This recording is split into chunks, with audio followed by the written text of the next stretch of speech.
De mettre de la couleur et des formes sur les bateaux, c'est plus qu'un métier, c'est vraiment une passion.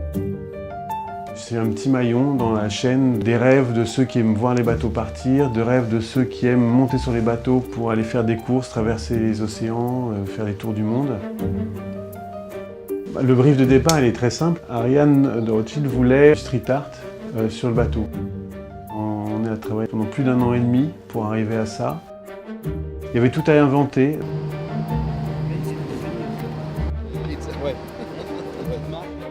Tout est venu du désir du team d'avoir un artiste qui collabore au projet.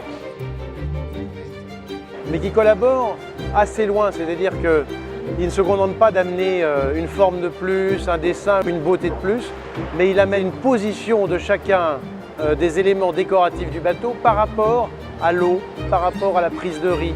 Comment est-ce que tout ça va s'enchaîner, qui fait que dans toutes les configurations, le bateau aura une force visuelle.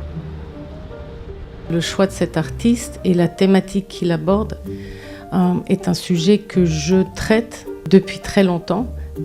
Justement, tout ce qui était violence urbaine. Insertion, solidarité. Exactement, et c'est vraiment reconnecté d'ailleurs avec l'essence de ce qu'est Rothschild, c'est-à-dire amener l'art sur les bateaux. I'm here to design the graphics for the boat and the art for the boat, and it's just been a real honor to be part of the project.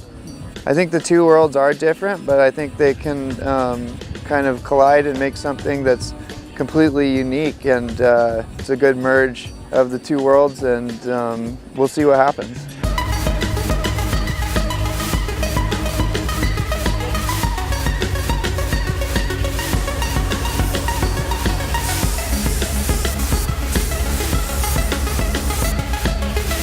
La surface de voile, en fonction des conditions météo, va énormément changer.